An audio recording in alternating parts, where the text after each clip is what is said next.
Okay. Saludos familia, les habla Jesús, su administrador del grupo Todo sobre Lucha Libre, y hoy en la entrevista del día, señoras y señores, tenemos a Proc the Croc Johnston. Hi, Proc, how you doing? Good. How you doing, man? Fine, fine. Well, Proc, why did you become a wrestler? What or who was your inspiration to be a wrestler? Oddly enough, I just kind of fell into it as far as actually wrestling. Um, I'd always been a fan since I was little. My first action figures were Goldberg, DDP, Sting, a lot of the WCW guys. Living in Georgia, WCW was a big deal for a lot of the people in Georgia, especially having that connection with Bill Goldberg. Oddly enough, he was in one of my uncle's accounting classes at the same time. They didn't really know each other, but they were in the same class. But and so just I've always had a love for it, and I got to grow up in a cool time, with the Ruthless Aggression era, and I had the first ever ring break with Big Show and Brock Lesnar. I had that on tape that I watched at my grandma's. My mom had recorded it for me the night before, and on her way to work, she brought it with us, and so I had something to watch. And I remember watching that, but and then I loved Biker Taker. I know a whole lot of people don't like American Badass Undertaker, but I was a big fan. But to get back to the question, my thing was football in high school, and my whole life was really, football. I was really big into it, that and powerlifting, and I tried to make something out of it. And eventually, I got to play on ESPN in high school, and then after that, I signed a scholarship to play for Shorter University.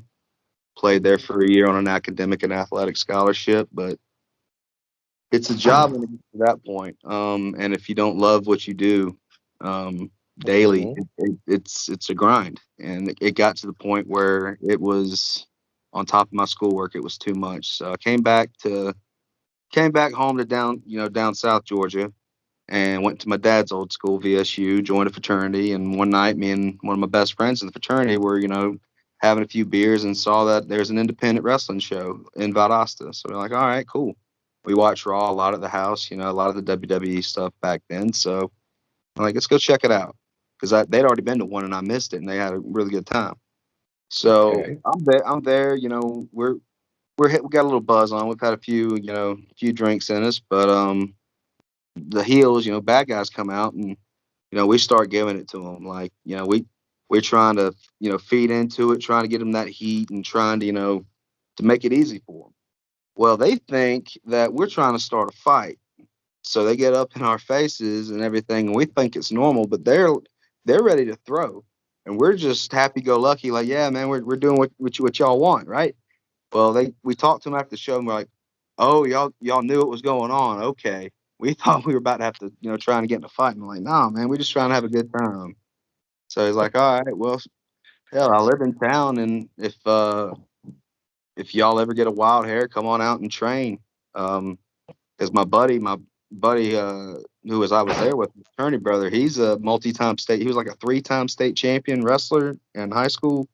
I was a state champion football player, played in college, so.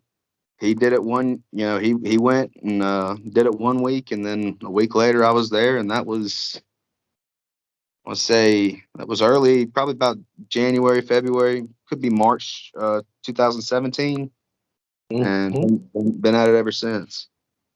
Okay, so what is the name of the guy who trained you? Preston Paradise. He's a guy that worked a lot of Middle Georgia shows. 2000s, 2010s, and the 2020s, and later 2010s. It's been mainly South Georgia, but the company he was with was Spinebuster, and that's where I was trained. But here lately, I've been doing a lot more North Georgia and North Alabama bookings. Okay. How many years have you become a wrestler so far? In July, it was 4 years. Okay. But as far as the match numbers, it's a lot. No, don't worry about that. No. Why the name Proc the Croc Johnston? Because that sound Well, like the Croc sound like a crocodile. that's part of the idea. I actually, oddly enough, I grew up actually hunting alligators out on my. Really? Well, we have a property, and you have to worry about pest control, especially when you have kids and Yeah. dogs and stuff in the swimming area. And Hmm. so there was times when yes, we'd have to go out and we'd look for some gators, and we caught some and that kind of thing. But the name itself actually came from my fraternity brothers. They had given it to me, just Proc the Croc, and I was like, well, I mean, it's already there. Why don't just throw on Johnston at the end? And I mean, that's my last name, and just kind Okay. of go the Jake Roberts route. And Yeah. Okay. You're a heel or a face? a little bit of both. Um, they love me some places, and they love to hate me other places. Okay. Do people say that your technique is more or less like Otis from the WWE? Um, who from the WWE? Otis,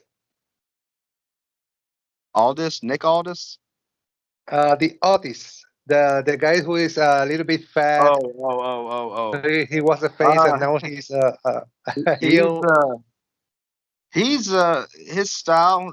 He could be um the way he's presented is more happy-go-lucky. I've seen from when I've watched, and it's more comedy stuff. That's not to No, say I don't. but right now he's a heel, and right now he's like this super wrestler that he destroys anybody who face.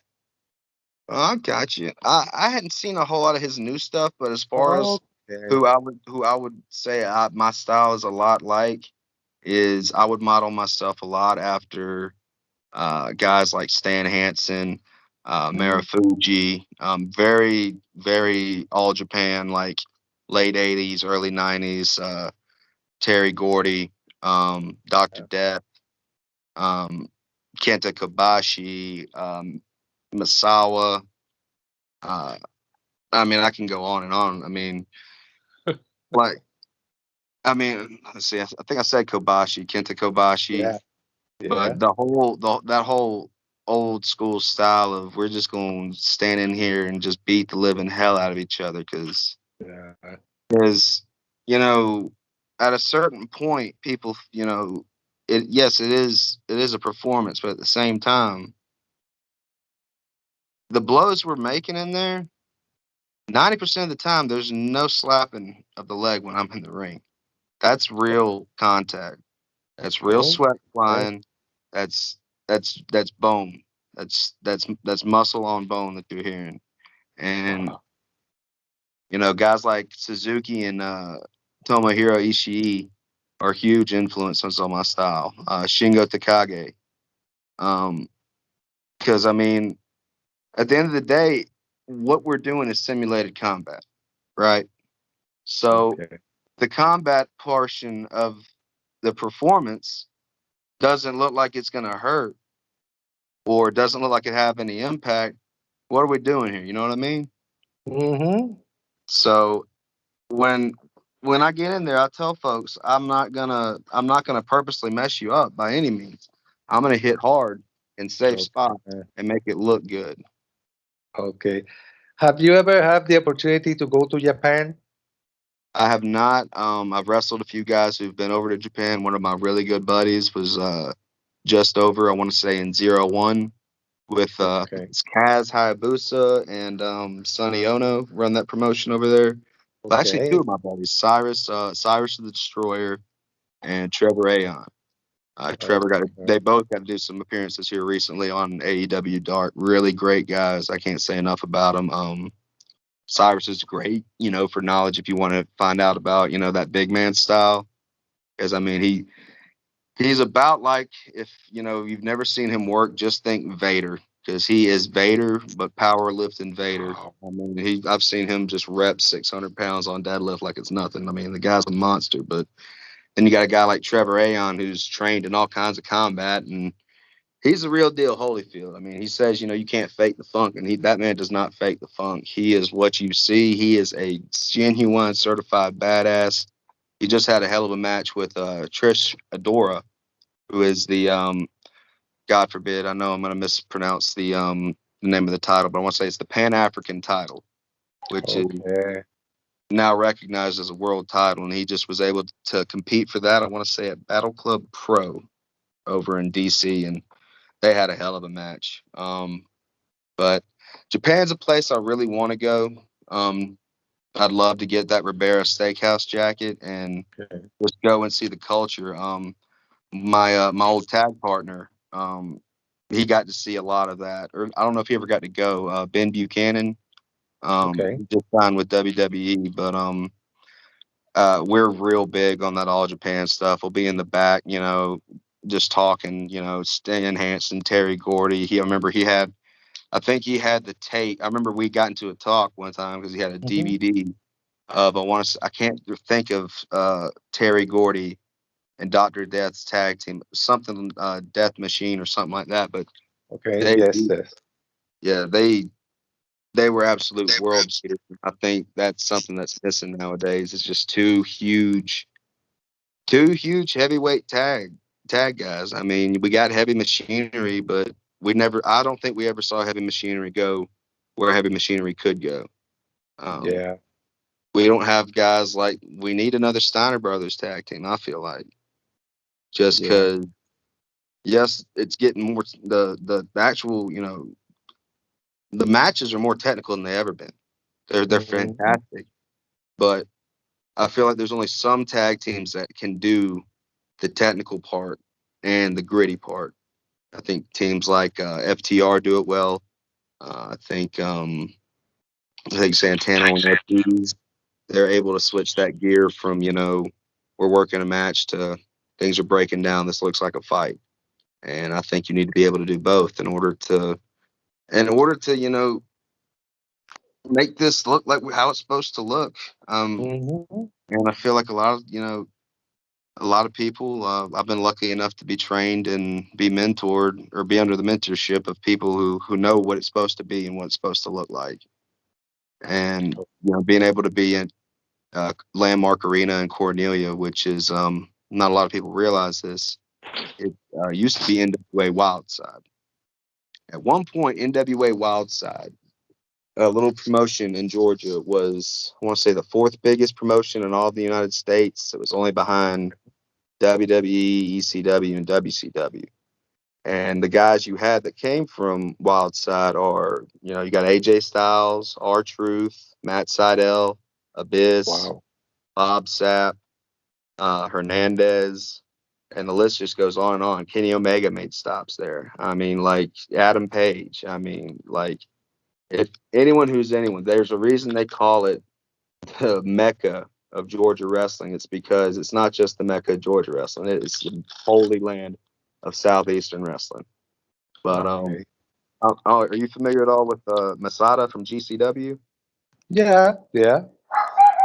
He tagged with one of my good buddies as I can't got buddy Todd Sexton. I think they went by. I don't know if they went by TNT or they may be the Texas Murder Club at that point, but that's where he got his one of his starts was in a little old church in Cornelia, Georgia.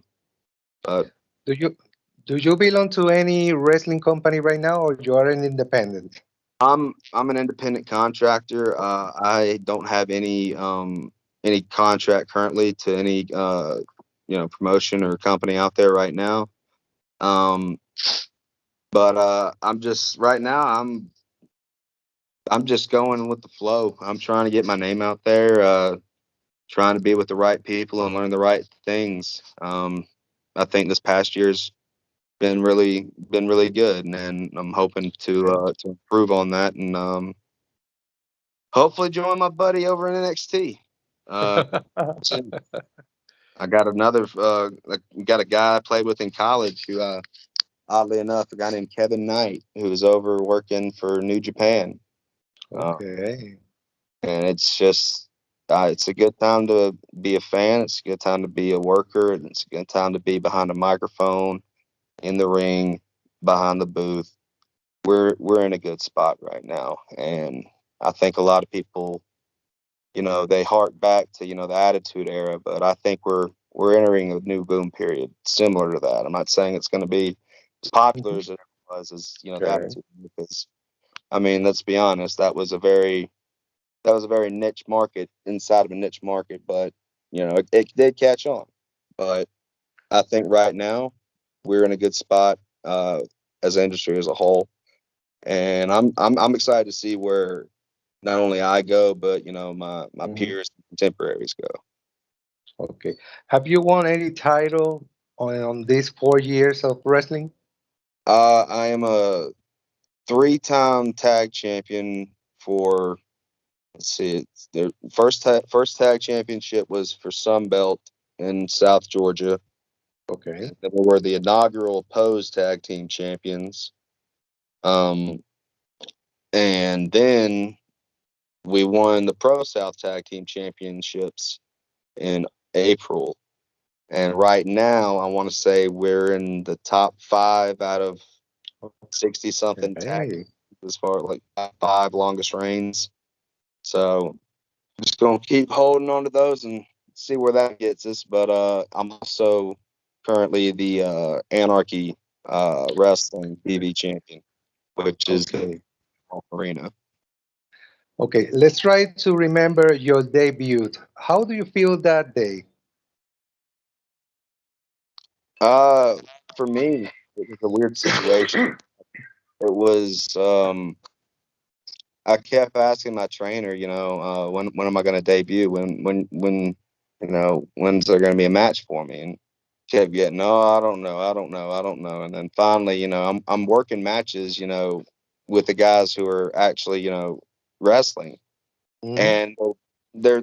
I'm not saying they're 5-star classics, but they're good matches. I mean, they're good enough, especially just to go out there and do so. I'm like, well, I'm gonna have to take matters into my own hands. So I found a place that, I had a buddy that worked there, and my other buddy who I, broke in with, uh, we all drove up there, and first match ever, I'm semi-main event against my buddy, and we had a good match. Looking back, definitely could. There's a lot that was improved and still needs to be improved, but I don't think it was the worst thing ever. I think as far as the debut and the nerves and everything, it's more like not so much I'm worried about messing up. I just know what we can do and what we can Okay. put out there, and I'm going to be a little disappointed if we don't reach that. And that's how I really am with any of my matches. I want it to. I know we have something special when we call it in the back, or when we idea of where we want to go with the story of the match, and we just feel it out there. But Okay. it's just one of those things. Yeah. Well, the sky is the limit. So if you receive three calls, AEW, TNA, WWE, which one would you choose and why? Um, honest, I'd like any call right now. But as far as those three, for me, it's I look at it as a business, um, first and foremost. And a lot of guys, some do it just solely out of passion. I want to be able to pay my bills doing this. So realistically, if any company were to come forth and have some kind of offer to where I could sustain myself and live pretty comfortably, I mean, it'd probably be that one. But as far as if we're talking in terms of what the actual product is, um, I do enjoy AEW. I got like I got was able to be in part of the extra spot. I was an extra for the Lance Archer debut promo. Okay. They shot that over at Darby Allin's house in the backyard, and we broke Yeah. down the ring from underneath the. Darby has a ring in his basement, and Okay. so it was a bunch of the Georgia guys that were guys that were training at Nightmare Factory, and Okay. so we all met over there. We took the ring apart from his basement and then brought it out to the backyard, set it up, And then, Lance and Jake come, and Cody's there, QT's there, um, just a bunch of guys. And, we're talking about spots and that kind of thing and what to do and what to say. And, it was a really good time. I got to briefly talk to Jake Roberts. He came up to me and said, "Hey, brother, you ain't got a cigarette I can bum." I said, "No, sir, Mr. Roberts. I'm sorry. Do you want one? I can go get one." I was freaking out because it's Jake Roberts. What am I going to do?